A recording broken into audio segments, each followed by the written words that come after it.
तो ये episode start होता है और हम देखते हैं हारुतो को, जिसे स्कूल के सारे टीचर घेर लेते हैं और उससे कहते हैं कि तुम मार्गरेव के बेटे हो ना, हेफन बॉय को हरा के बहुत ही अच्छा काम किया, उसने हमें बहुत ज्यादा परेशान किया था। और यहाँ पर हेफन बॉय का मतलब है उस नोबल का जिसे हारुतो ने पिछले एपिसोड में हराया था। जिसके बाद में वो सभी एक के बाद एक हारुतो की बहुत ज्यादा तारीफ कर रहे होते हैं। इसके बाद में हारुतो बहुत ज्यादा परेशान हो जाता है और वो वहां से चला जाता है। और जब वो बाहर जाता था वो कह रहा होता है कि मैंने सोचा था कि इन सभी टीचर ने मुझे बुलाया था मुझे स्कूल से निकालने के लिए, पर ये तो उल्टा मेरी तारीफ पे तारीफ करे जा रहे हैं। जिसके बाद ऐसे ही जब वो गुस्से में कॉरिडोर से जा रहा होता तब आसपास के सारे स्टूडेंट उसे पहचान लेते हैं और बोलते हैं कि ये देखो मार्गरेव का बेटा जा रहा है, इसी ने उस नोबल को एक ही अटैक में हरा दिया था। जिसके बाद में हारुतो को समझ में आता है कि वो स्कूल में काफी ज्यादा फेमस हो गया है और उसे स्कूल में हर कोई जानता है। और ये बात हारुतो को और भी बिल्कुल पसंद नहीं आती है। जिसके बाद में हारुतो बहुत ज्यादा परेशान हो जाता है और बोलता है कि अब मैं अपने रूम में जा रहा हूँ, अब मुझे किसी से भी बात नहीं करनी है। इतने में हम देखते हैं कि उसके पास में वो छोटी सी प्रोफेसर आ जाती है और उसे पीछे से पकड़ लेती है और बोलती है कि हारुतो, और फिर हारुतो बोलता है कि जल्दी से मुझे छोड़ो। जिसके बाद में वो प्रोफेसर कहती है कि ठीक है। फिर वो हारुतो से कहती है कि क्या तुम मेरे रिसर्च लैब को ज्वाइन करने वाले हो। फिर हारुतो कहता है कि यार इसे कितनी बार मना कर लो, ये बार बार मुझसे यही चीज पूछती रहती है। इसके बाद में वो प्रोफेसर हारुतो को बताती है कि अगर तुम्हें स्कूल को ज्वाइन करना है तब तुम्हें एक स्पेशल कैटेगरी की क्लास को ज्वाइन करना ही पड़ता है। यहाँ पे पहले नंबर पे आता है नाइट कोर्स, जिसके अंदर में तुम्हें लड़ना सिखाया जाता है और वाला कोर्स लेने से तुम हमारे किंगडम की आर्मी में ज्वाइन कर सकते हो। और जो दूसरा कोर्स आता है वो है रिसर्चर कोर्स, और वाला कोर्स लेने से तुम बहुत चीजों के बारे में रिसर्च कर सकते हो, एंशिएंट मैजिक के बारे में भी रिसर्च कर सकते हो। जिसके बाद में वो प्रोफेसर कहते हैं कि तुम्हारा पेपर देखने के बाद में मुझे पता चला था कि तुम एंशिएंट मैजिक में काफी ज्यादा रुचि रखते हो। जिसके बाद में हारुतो कहता है कि हाँ। फिर वो प्रोफेसर बहुत ज्यादा खुश हो जाती है और बोलती है कि क्या तुम मेरे को ज्वाइन करना चाहोगे मेरे रिसर्च लैब में। जिसके बाद में हारुतो कहता है कि नहीं, मैं वो कोई से भी क्लास लेने को तैयार हूँ जिसमें आप ना हो। फिर भी प्रोफेसर उसे फोर्स कर रही होती है। फिर इतने में हम देखते हैं कि वहाँ पर प्रिंस लायोस आ जाता है और उसने बहुत ज्यादा बॉडी बना ली होती है और बिल्कुल ही पहचान में नहीं आ रहा होता है। और आते ही प्रिंस लायोस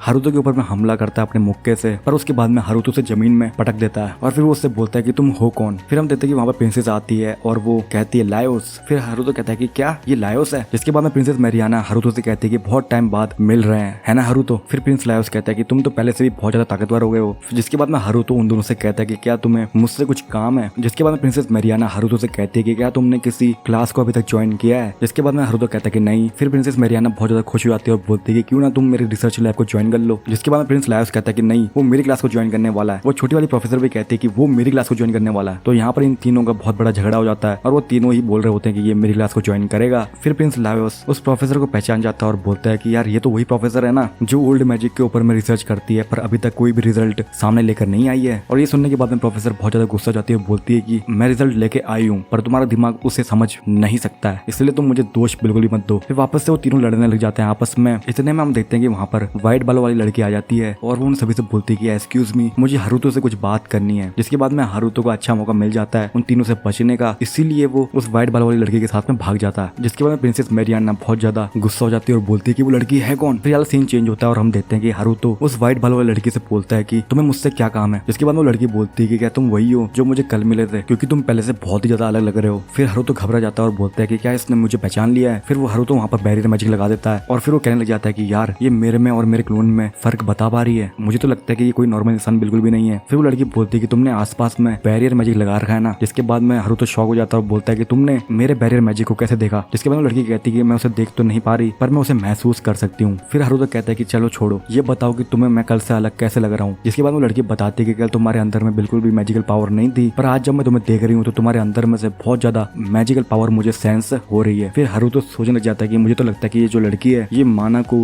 बाकियों से बहुत ही अच्छी तरीके से सेंस कर सकती है, इसीलिए शायद ये मेरे और मेरे क्लोन के बीच में फर्क बता पा रही है। और ऐसी सेंस करने की शक्ति तो फ्ले के अंदर में भी थी। फिर उसके बाद में हारुतो उस लड़की से बोलता है कि क्या तुम एक डीमन हो। जिसके बाद हम देखते हैं कि वो लड़की घबरा जाती है और फिर वो अपने आप को चेक करने लग जाती है और फिर वो हारुतो से बोलती है कि क्या तुम्हें मैं बाहर से डीमन लग रही हूँ। जिसके बाद में हारुतो कहता है कि नहीं। इसके बाद वो लड़की बताती है कि मैं एक इंसान हूँ पर मैं शायद से एक डीमन भी हो सकती हूँ। फिर हारुतो बोलता है कि यार ये तो बहुत ही ज्यादा अजीब से जवाब देती है। फिर हारुतो वहाँ से बैरियर मैजिक हटा देता है। फिर वो उस लड़की को बताता है कि तुम मुझे और उस पर्सन को एक ही मानो क्योंकि हम दोनों एक ही हैं। जिसके बाद में वो लड़की बोलती है कि ठीक है। फिर हम देखते हैं कि उसके बाद में वो लड़की माफी मांगने लग जाती है और फिर वो हारुतो को थैंक यू कह रही होती है उसे बचाने के लिए। फिर उसके बाद में वो कहती है कि क्या तुम मेरे दोस्त बनना चाहोगे। फिर हारुतो एकदम से कह देता है ठीक है और फिर वो लड़की बोलती है कि थैंक यू। फिर हम देखते हैं कि वो लड़की बहुत ज्यादा खुश हो रही होती है क्योंकि उसने एक दोस्त बनाया। फिर वो हारुतो कहता है कि तुम मुझे अपने दोस्त क्यों बनाना चाहती हो। जिसके बाद में लड़की कहती है कि हम दोनों बार बार एक दूसरे से टकराते रहते हैं और मुझे लगता है ये कोई इशारा है, इसलिए मैं चाहती हूँ कि तुम मेरे दोस्त बनो। फिर हारुतो उससे बोलता है कि क्या तुम्हारे कोई भी दोस्त नहीं है, तुम अभी तक कैसी लाइफ जी रही थी। फिर वो लड़की बताती है कि क्या तुम मेरी स्टोरी को सुनना चाहते हो। जिसके बाद में हारुतो कहता है कि हाँ। फिर वो लड़की बोलती है कि जब मैं पैदा हुई थी तब मेरे पेरेंट्स ने मुझे छोड़ दिया था। और ये सुनने के बाद में हारुतो का रिएक्शन कुछ ऐसा होता है क्योंकि उसके साथ भी कुछ ऐसा हुआ होता है। जिसके बाद में लड़की बोलती बोलती है कि मुझे उसके बाद में और भी बहुत ज्यादा लोगों ने घर से निकाल दिया था। जिसके बाद में हारुतो कहता है कि ये तो बहुत ही ज्यादा बार हो चुका है, तुमने कुछ ऐसा किया होगा जिसकी वजह से तुम्हें बचपन में इतने बार निकाला गया। जिसके बाद में लड़की बताती है कि हाँ, क्योंकि मैंने बचपन में ही बोलना स्टार्ट कर दिया था, शायद इसी वजह से मुझे वो बार बार घर से निकाल रहे थे। फिर हारुतो को भी याद आता है यार ये सब तो मेरे साथ भी हो चुका है। फिर वो लड़की बताती है कि उसके बाद में मुझे अनाथालय छोड़ दिया गया जहाँ पर मैं पली बड़ी, पर वहाँ पर भी मुझे कोई भी अच्छा नहीं मानता था और मेरे कोई भी दोस्त नहीं थे। और जब मैं 5 साल की थी तो जो मेरी सबसे अच्छी मिस्ट्रेस थी उसकी डेथ हो गई थी। फिर वो बताती है कि इसलिए मैं अकेले ही पली बड़ी और मैं बाकी लोगों से काफी दूर रही, इसलिए मेरे पास में कोई भी कॉमन सेंस नहीं है इस इंसानों की सोसाइटी में जीने के लिए। फिर हारुतो कहता है कि क्या तुम इसीलिए दोस्त बनाना चाहती हो ताकि तुम सीख सको दुनिया के बारे में। जिसके बाद में लड़की कहती है कि हाँ। फिर हारुतो कहता है कि वहीं पर रुक जाओ क्योंकि मैं भी तुम्हारे जैसा ही हूँ और मेरे भी कोई दोस्त नहीं है और मेरे पास में भी कोई कॉमन सेंस नहीं है। फिर हम देखते हैं कि निराश होने के बजाय वो लड़की बहुत ज्यादा खुश हो जाती है और बोलती है कि ये तो और भी अच्छी बात है, हम दोनों मिलकर एक साथ इस इंसानों की दुनिया के बारे में सीखेंगे और दोस्त बनाएंगे और कॉमन सेंस डेवलप करेंगे और यही तो असली दोस्त करते हैं। जिसके बाद में हारुतो कहता है कि क्या दोस्त मेरे दोस्त से मुझे परेशान ही करते थे। फिर हारुतो सोचने लग जाता है कि अगर मैं इससे दोस्ती करूंगा तो शायद जब भी मैं प्रॉब्लम में पड़ूंगा तो मैं इसे बीच में ले आऊंगा और मैं उस प्रॉब्लम से बच जाऊंगा। फिर वो सोचने लग जाता है कि यार ये अच्छा आइडिया हो सकता है। फिर हारुतो सोचता है कि मुझे इसके आसपास ही रहना होगा। फिर हारुतो उस लड़की से पूछता है कि क्या तुमने अभी तक कैटेगरी चूज करी है पढ़ने के लिए। जिसके बाद में लड़की कहती है कि हाँ, मैं रिसर्च लैब के अंदर में हूँ। फिर हारुतो कहता है कि ठीक है, मैं भी रिसर्च लैब को ज्वाइन करने वाला हूँ, पर उसे बिल्कुल भी पसंद नहीं होता क्योंकि वहाँ पर एक प्रोफेसर होती है जिससे वो बिल्कुल भी अच्छा नहीं मानता है। और फिर हारुतो की वाली बातें सुनने के बाद में जो लड़की होती है बहुत ही प्यारी सी स्माइल देती है जैसे हारुतो बिल्कुल भी झेल नहीं पाता और बोलता है कि मेरी सिस्टर से भी अच्छी स्माइल। फिर हारुतो उसे फाइनली अपना नाम बताता है और बोलता है कि मेरा नाम है हारुतो ज़ेनफिश और मैं मार्ग्रेव का बेटा हूँ। फिर वो लड़की बोलती है कि हाँ, क्या यही तरीका होता है इंसानों से बात करने का, पहले तुम्हें अपना नाम बताना पड़ता है क्या। जिसके बाद में वो बोलती है कि मेरा नाम है। फिर यहाँ से सीन चेंज हो जाता है और हम देखते हैं गर्म पानी के अंदर में 4 फ्ले और वो ड्रैगन आराम कर रहे होते हैं। फिर एकदम से हम देखते हैं कि 4 को महसूस होता है कि उसके भाई के साथ में कुछ ना कुछ गड़बड़ है, इसलिए वो हारुतो से मिलने चली जाती है। जिसके बाद में फ्ले रोने लग जाती है और बोलती है कि मैं लॉर्ड हारुतो के साथ में रहना चाहती हूँ पर उन्होंने मुझे अपने साथ आने से मना कर दिया है, जो कि बहुत ज्यादा बेकार बात है। पर उसके बाद में वो बोलती है कि चलो मैं अपनी बात को एंजॉय कर लेती हूँ। जिसके बाद में वो ड्रैगन उससे बोलती है कि तुम तो बहुत ही आसानी से अपना मूड चेंज कर लेती हो। फिर उसके बाद में फ्ले उसे बताती है कि एक सर्वेंट को हमेशा अपने लॉर्ड के पास होना चाहिए, और जब से मुझे लॉर्ड हारुतो ने अपने पास रहने से मना किया है मुझे बहुत ज्यादा बेकार लग रहा है। फिर वो ड्रैगन फ्ले से कहती है कि तुम तो बहुत ही अच्छी सर्वेंट हो, तुम तो बहुत ही अच्छे से काम करती हो, पर मैं तो ऐसा बिल्कुल भी नहीं कर पाती हूँ। मुझे अपनी नई लाइफ में एडजस्ट करने में काफी ज्यादा डिफिकल्टी हो रही है, पर मुझे लगता है कि अभी जो समय है वो बहुत ज्यादा अमेजिंग गुजर रहा है। और उसके बाद में वो फ्ले की तारीफ करती है। फिर फ्ले उस ड्रैगन को बताती है कि पहले मैं डीमन किंग के लिए काम किया करती थी, मेरा काम था डीमन आर्मी के लिए डीमंस को इकट्ठा करना। फिर वो ड्रैगन कहती है कि तुम के डीमन किंग के बहुत ज्यादा करीब थी। जिसके बाद में फ्ले कहते हैं कि हाँ, जो हमारे पिछले डीमन किंग थे वो बहुत ज्यादा अच्छे थे, जो डीमन और मॉन्स्टर को हमेशा प्रायोरिटी देते थे और उनके साथ में बहुत ही अच्छे से रहते थे, और जो उनके अंदर में दयालुपन था ह्यूमंस को ट्रीट करने का, उसकी वजह से वो बाकी डीमन से अलग हो रहे थे। और हमारे पिछले डीमन किंग का सपना था कि वो इंसानों और डीमंस के लिए एक ऐसी जगह बनाना चाहते थे जहाँ पर डीमंस और इंसान हंसी खुशी एक साथ रह सके और उनके लिए वो जन्नत जैसा हो। फिर फ्ले बताती है कि मुझे तो लगता है कि डीमन किंग ने पहले से प्लान किया था कि वो प्रिंसेस से हारेंगे, क्योंकि मुझे लगता है कि उनका पहले से प्लान था दोबारा से जन्म लेने का, पर मैंने ये कभी नहीं सोचा था कि जो प्रिंसेस उन्हें जान से मारेगी वो उन्हीं के पेट से जन्म लेंगे। जिसके बाद फ्ले बताते कि जब मैंने लॉर्ड हारुतो से इस सब के बारे में पूछना स्टार्ट किया था तब उन्होंने मुझे बताया था कि मुझे अपने पिछले जन्म का कुछ भी याद नहीं है। फिर फ्ले बोलने लग जाती है कि मुझे लगता है कि वो पिछले जन्म का इसलिए भूल चुके हैं क्योंकि वो जानना नहीं चाहते थे कि वो पहले कैसे थे। तो जो हमारे पहले डीमन किंग थे वो हमेशा नाम को छोटा करके बोलना पसंद करते थे, और जब हारुतो ने पहली बार मेरे साथ ऐसा किया तब मैं तुरंत ही समझ गई कि ये हमारे डीमन किंग का पुनर्जन्म है। जिसके बाद में फ्ले बताती है मुझे पिछले डीमन किंग का नाम अच्छे से याद है, और फिर वो ड्रैगन पूछती है कि पिछले डीमन किंग का नाम क्या था। फिर फ्ले बोलती है कि पिछले डीमन किंग का नाम था इरिस फीलिया, और हम देखते हैं कि यही नाम उस लड़की ने हारुतो को बताया होता है। जिसके बाद में हारुतो उसके नाम को छोटा कर देता है और बोलता है कि आज से मैं तुम्हें इरिस बुलाऊंगा। फिर वो लड़की हंसती है और बोलती है कि नाम को छोटा करना मुझे भी बहुत ज्यादा पसंद है, और वो कहती है कि पहले मैं ऐसा ही किया करती थी। फिर हम देखते हैं कि Eris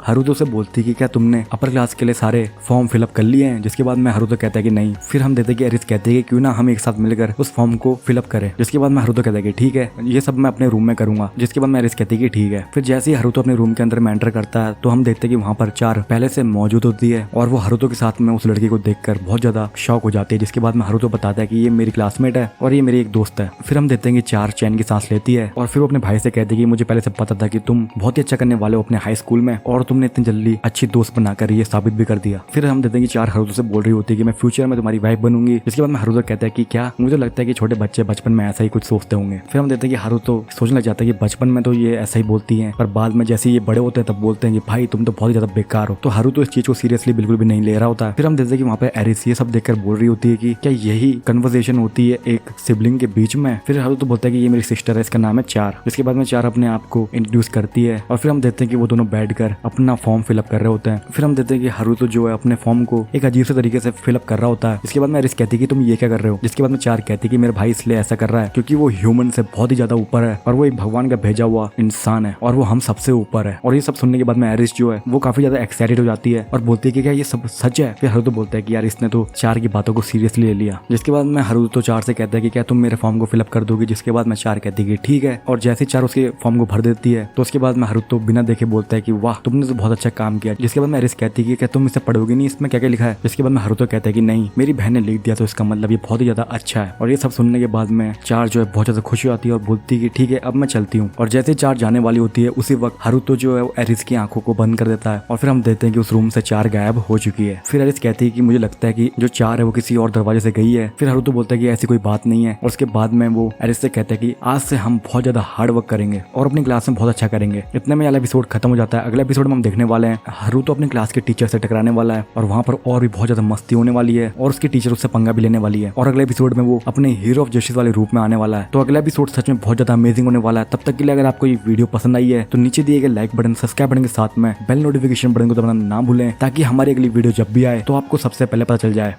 What I wanna do, I got a different path from everyone and that includes you. Who are you to tell me how to live life? In these times it feels like nobody's right, yeah. So I'ma figure out what else we succeed and then invest all of my time into that and proceed. I need whatever the hell could make me happy, and I don't think you have a clue what could that